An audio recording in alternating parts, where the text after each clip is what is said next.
Bom, gente, eu estou usando aqui um Galaxy S20 FE. Esse videozinho aqui não vai ser um vídeo de review, nem unboxing, nem nada disso. Eu quero contar para vocês a minha experiência, tendo aqui como base a acessibilidade, que é a preponderância aqui do canal. Como é que está sendo esses dias, como é que está sendo a relação que eu estou tendo entre acessibilidade, uso e top de linha. Então, vou fazer a chamadinha do canal, já voltamos. Acessibilidade livre.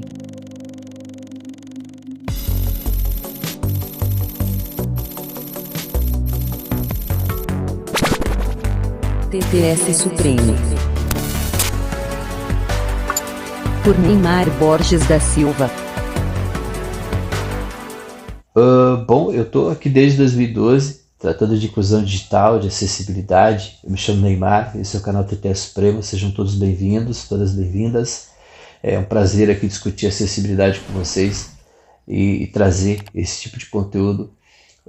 Hoje, conteúdo especial, porque faz muito tempo que eu não lido com tops de linha, e eu vou contar um pouquinho disso para vocês também. Mas antes, por favor, deixem aí o seu like, curtam também o nosso conteúdo, compartilhem, se inscrevam no canal caso não sejam, deem uma chegadinha ali nas descrições dos vídeos para alguma eventual referência, e também demais contatos ali pelo link das inscrições também. Tem os grupos, páginas, enfim, coisas do gênero. Quero separar para vocês aqui dois contatos em específico: meu Twitter, @NeymarBorges1, e também o e-mail aqui do TTS, e-mail que também é Pix, ttssupremo@gmail.com, beleza? Cara, eu tive poucos tops de linha na minha vida. Eu lembro com muito carinho, por exemplo, do N95, que foi um top de linha, que foi um negócio. Era um telefone que eu realmente cobicei muito ele, né? Então eu trabalhei um bom tempo para conseguir o N95, lutei pra caramba na época lá. E dos tops de linha, eu acho que foi o que mais é o que mais veio na minha memória afetiva, né? Quando eu penso em tops de linha, né? Ocorre que depois do N95 eu tive iPhone, eu tive, enfim, uma série de smartphones, não tão caros assim, mas a gente já vai pro iPhone, que é um negócio já mais, né, um outro patamar assim. Até que em 2011 eu tive o Motorola Milestone 2, que foi uma experiência frustrante no que tange acessibilidade, mas que foi já uma pista do que poderia ser a experiência de uso quando a gente tivesse acessibilidade no Android, incluindo, né, um número maior de pessoas, porque o único problema dos tops de linha, e isso atinge especificamente a Apple, é que a gente tem a melhor experiência em acessibilidade, mas ela acaba sendo excludente no que diz respeito ao preço. Então acaba não sendo inclusivo, tem um nível de acessibilidade excelente, mas acaba sendo excludente do seu ponto de vista econômico, né? E aí quando teve aquela campanha na Motorola em 2014, foi muito impressionante aquilo, porque eu ainda estava usando o iOS, eu ainda estava usando o iPhone, e eu saí de um iPhone e fui para um celular intermediário, que foi o Moto G. Foi muito impressionante aquilo, porque eu não senti falta de nada.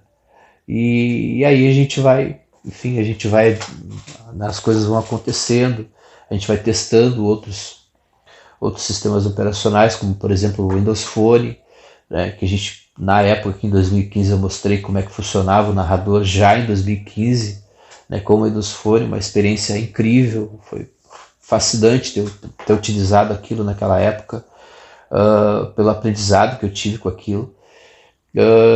Frustrante porque não seguiu adiante, infelizmente, né? Foi um sistema que foi descontinuado. Belos smartphones, os Lumias, que eram fabricados pela Microsoft/Nokia, eram celulares excelentes e um sistema operacional muito bacana. Foi uma pena, realmente, foi uma perda que muita gente inclusive desconhece até hoje, principalmente para gente que lida com acessibilidade digital, né? E precisa de leitores de tela, por exemplo, né? De lá para cá, então, eu tive pouquíssimos tops de linha. Aliás, eu acho que eu não tive mais top de linha de lá para cá, né? Então, o S20 FE é o mais próximo que eu cheguei de um top de linha até hoje, desde que eu saí do iPhone, né? Acho que até iPhone depois, mas enfim, por pouco tempo, né? E cara, assim, primeiro, tá? Quando a gente está usando um top de linha, isso acontece na Samsung, por exemplo, a gente vai ter uma experiência completa de software e de hardware. Então tem uma sacanagem aí, parte é sacanagem e parte não é, porque essa experiência completa de software, ela se justifica quando você tem algum impeditivo de hardware, né? Quando você não tem impeditivo de hardware, a experiência do software completo, tipo a One UI completa, enfim, o Android completo, como foi pensado pela Samsung, tudo isso para mim é uma grande sacanagem, mas a gente entende que isso é, enfim, né, se você quer ter a experiência completa em tudo, pague por isso, a gente entende isso, mas existem recursos que poderiam estar em intermediários e não estão, e isso acaba sendo muito frustrante também, né? Eu estou gravando aqui com o Galaxy Buds, o áudio que vocês estão ouvindo aqui é do Buds Live, e eu tinha até o S20 FE, eu era um feliz usuário do Galaxy A30, telefone que me atendia em tudo.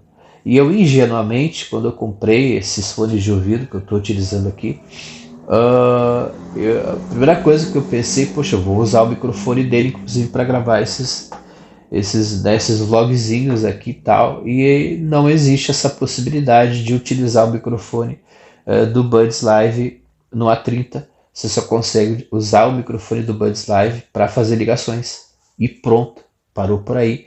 Você tem uma trava de software ali que impede que você utilize os recursos do próprio fone na sua integralidade. Aqui já não. Aqui nós temos aqui no S20 FE esse modo aqui de gravação profissional, onde você vai lá e habilita microfones Bluetooth, e aí isso acaba afetando o próprio Buds. É uma tremenda de uma sacanagem, mas isso acontece só no Android. Por que isso não acontece na Apple? Porque você já está pagando pela experiência completa, então esse problema você não tem. E não é um problema, porque, enfim, é uma discussão muito ampla essa, e é uma discussão muito polêmica. A grande questão é que, ainda assim, a gente consegue um nível maior de inclusão no Android, com todos esses impeditivos, entendendo essas nuances de mercado, enfim. Inclusive a gente precisa tomar muito cuidado com essa coisa de mercado, porque eu tenho, por exemplo, no S20 FE, a experiência de trabalhar com essa questão neural. E aí a gente já vai para uma outra perspectiva. Como é que eu vou interpretar essa questão neural, essa coisa da inteligência artificial, dos caras sob o ponto de vista da acessibilidade? Eu vi um vídeo que foi compartilhado pelo nosso querido colega Hermínio, lá de Portugal, de um youtuber português, ele mostrando num Google Pixel essa coisa da inteligência artificial selecionando e apagando objetos específicos de uma foto, por exemplo. E aquilo é impressionante, parece magia. E eu consegui fazer a mesma coisa aqui no meu telefone, exatamente a mesma coisa. Porém, eu não consegui perceber ainda aqui no Android, utilizando o que eu estou utilizando por aqui, essa mesma expertise na hora de abordar acessibilidade. Eu realmente imaginava que a gente já pudesse ter essa coisa, por exemplo, mais neural sendo aplicada em acessibilidade, e eu ainda não vi isso aqui ainda. Beleza? Isso não tem nada a ver com o desempenho do Talkback, que a propósito está muito bom, está excelente, assim, não tem travamento, o Talkback que está excelente, não tem o que dizer, assim. Mas quando a gente vai para essa coisa mais neural, por exemplo, aqui dentro da Samsung a gente tem a Bixby Vision, tá? Aí lá na Bixby Vision você vai lá e ativa um módulo de acessibilidade da Bixby. O que é a Bixby Vision, para vocês entenderem? É mais ou menos como o Google Lens da Samsung, saca? Só que quando você ativa o modo de acessibilidade da Bixby Vision, ela vai funcionar mais ou menos como o Google Lookout. mais ou menos como o Google Lookout, porque o Google Lookout ainda é melhor. Eu acho que hoje você pega iPhone, pega qualquer software de reconhecimento de objetos, eu acho muito difícil ganhar do Lookout. O Lookout ele é muito bom desde o início, desde quando ele não estava traduzido, desde quando ele era um beta, ele já era muito bom. Então é muito difícil um páreo contra o Google Lookout, pelo menos atualmente, né? Então, sei lá, enfim. A gente tem algumas coisas que estão acontecendo na Apple relacionadas a esse negócio de reconhecer imagem, de usar a câmera também para fazer alguns reconhecimentos. E isso é muito legal na Apple porque isso é nativo. Mas aqui com a Bixby Vision, a experiência que eu estou tendo, por exemplo, na hora de reconhecer texto, ela não é tão bacana assim. Né? A gente precisa ser sincero, assim, ela não é tão legal. Ela está em português de Portugal, por exemplo, quando vai reconhecer texto. E não existe um local onde eu consiga, enfim, fazer essa troca dessa voz. Né? Não tem como fazer isso. Né? Ainda assim, ainda assim, é um baita de um recurso. Poderia, por exemplo, quando eu entro na galeria e eu tenho uma foto lá que enviaram para mim com texto, pouca gente sabe disso, mas você vai lá e vai ter um botão da Bixby na galeria. Você vai lá, depois de ativar essa questão de acessibilidade, você vai ali, clica naquele botãozinho da Bixby e, enfim, ele vai reconhecer aquele texto para você. Então é muito bacana. Inclusive o Talkback está vindo agora com uma questãozinha, você faz o L do Talkback e aí vai ter uma opção de reconhecer imagem. É uma parada assim que tipo assim, a gente está fazendo isso, tá? Ali eu tô tendo essa mesma experiência fazendo isso num top de linha. Só que, assim, como eu já mostrei aqui no canal várias vezes, isso já poderia estar acontecendo em intermediário e até em celulares que estão saindo daquela coisa do entrada e entrando no intermediário, já poderiam fazer isso já há muito tempo. Saca? Porque esse recurso não é um recurso novo, é um recurso antigo, não tem nada de. Você não precisa de uma inteligência artificial para fazer esse reconhecimento. Você precisa de 4 GB de RAM, né? E um processador mediano para fazer isso, né? Porque eu tenho aqui. Deixa eu mostrar para vocês aqui. Deixa eu pegar aqui, ó. Eu tenho esse telefone que eu vou mostrar aqui para vocês aqui. Ele é um Motorola E7, certo? E nesse Motorola E7 eu consigo ativar aqui a solução, esse recurso de acessibilidade aqui do Google, que é o selecionar para ouvir. E o selecionar para ouvir, ele tem um recurso que ele reconhece texto e imagem também. Eu já mostrei isso há muito tempo atrás por aqui. Então, enfim, isso não é novidade para ninguém. E está rodando nesse telefonezinho aqui. Beleza? Percebe? Então, assim, essa coisa de você ter o top de linha, deixa eu ativar aqui sem querer, de você ter o top de linha, ela pode ser também muito ilusória. Percebe? Eu estou tendo uma experiência, repito, uma experiência fantástica com esse 20FE. É um telefone que eu espero ficar com ele, sei lá, durante uns 4, 5 anos. Né? Aqui está o que eu achei. Até porque eu apertei sem querer aqui. Até porque o meu A30 ficou comigo de 2019 até o presente momento. Foi um telefone que eu não senti falta de nada nele. Eu imagino que com esse aqui, apesar de que eu sinto falta, eu sinto muita falta da entrada para fone de ouvido nele. Eu sinto muita falta mesmo. Eu tinha prometido para mim mesmo que não ia utilizar um telefone sem essa entrada. E ela está fazendo falta para mim. Eu sou um cara que eu ando muito na rua. E esse negócio de fone Bluetooth para quem anda no mundo, assim como eu, para cima e para baixo, pegando trem, pegando ônibus, é meio que ilusório também, tá? Porque depois que você passa de um determinado ponto de uso de bateria de fone de ouvido e você está num trem lotado, os seus fones Bluetooth, pelo menos o Buds Live ele é assim, ele não vai ter aquele mesmo fôlego, ele vai ter aquela mesma potência em áudio. Então, assim, tem que tomar muito cuidado. Os caras não falam isso na internet, assim, no teu dia a dia. Se tu é um cara, se você trabalha, por exemplo, dentro de casa, enfim, o fone vai te suprir. Agora, andar para cima e para baixo na rua, como eu ando direto, assim, mais tempo andando na rua do que qualquer outra coisa, é complicado. E aí os fones que vêm com ele não são legais, porque são intra-auriculares, isso não é bacana, inclusive do ponto de vista médico, não é legal usar. Enfim, né? Então, mas ainda assim, com tudo isso, é um belo telefone, eu não me arrependo da compra. É o que eu estou entrando aqui, o mérito que eu estou abordando com vocês aqui, essa coisa ilusória de o top de linha, o telefone. Isso é muito ilusório. O fone, melhor fone. Isso é muito ilusório. A gente tem que tomar muito cuidado com isso. Né? Eu peguei ele porque apareceu uma oportunidade de pagar o preço que eu achava justo pagar por ele, e aí sim, né, o que é um preço justo? É aquele preço que eu posso pagar e não vai me prejudicar mais ali na frente, enfim, essas coisas todas, né? A relação de custo-benefício realmente é uma relação de custo-benefício, né? Uh, porém, os problemas que eu tenho aqui com o Facebook são os mesmos. E aí a gente vai para uma questão específica do Facebook e de como, sei lá, o Android lida com essa questão de rede social. Também é uma outra parada, né? A Apple sempre lidou melhor, né, com essa coisa de rede social, né? Então, ela sempre teve mais antenada nessas coisas de tendências e tal, Snapchat, essas coisas assim. Se bem que essa mesma, digamos, essa mesma capacidade que a Apple tem de se integrar às novas tendências não se aplica a mensageiros, porque o Telegram, né, ainda é meio que problemático lá na Apple no que tange a acessibilidade. Parece que as coisas estão melhorando, mas enfim, tenham sempre em mente que, né, o foco aqui do canal é a acessibilidade, principalmente leitura de tela. Então, falando aqui de VoiceOver, de TalkBack, de Geshu, enfim, essas coisas assim, né, em mobiles, né.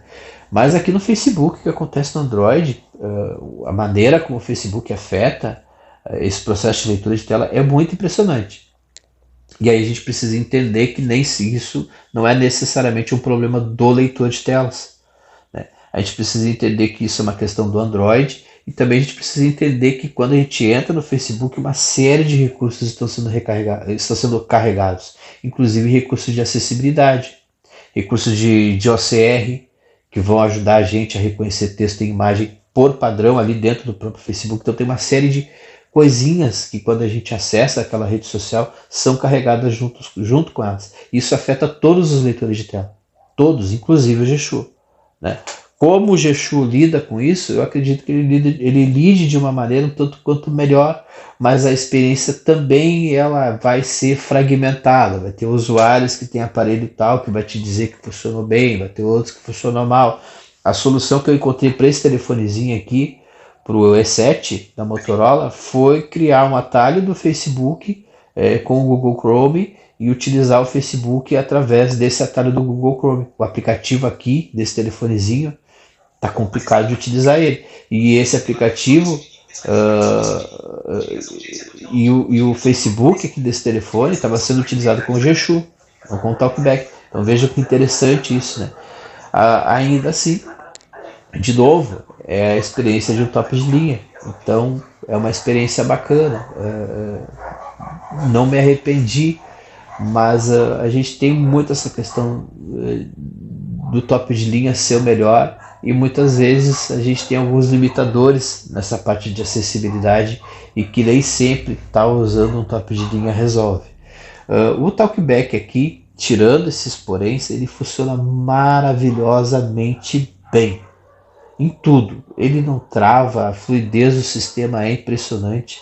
Eu queria também comentar com vocês essa coisa, eu estou sempre com os 90 Hz aqui, eu não lembro se é 90 ou 120, mas enfim, eu estou com esse negócio dos Hz no talo, desde quando eu comprei.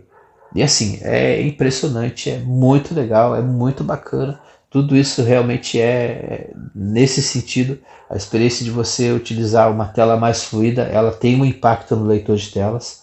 Não testei Geshu, não instalei Geshu nesse telefone, no S20 FE, mas a experiência no TalkBack, que geralmente costuma ser uma experiência um pouco mais problemática, principalmente nos celulares de entrada, ou nem tanto, né? Vai depender, de novo, dessa fragmentação do Android e da experiência que o usuário tem, das coisas que o usuário busca, mas de modo geral, aqui comigo, o TalkBack está voando baixo, assim. Aliás, está voando alto. E eu espero realmente que esse telefone me acompanhe durante muito tempo. Estou usando ele para gravar, para fazer digamos, essa cam com vocês aqui, no modo de vídeo profissional, e também estou usando aqui os Galaxy Buds para fazer essa captação de áudio. Tá bom, gente? Então, isso foi um pequeno bate-papo aqui sobre essas experiências iniciais que eu estou tendo aqui com o Galaxy S20 FE nesses primeiros dias, né? Tem, eu acho que umas 2 semanas que eu estou com ele. E, enfim, é isso. Qualquer coisa, estamos à disposição para qualquer dúvida aí, tá bom? Abração, até a próxima, tchau, tchau.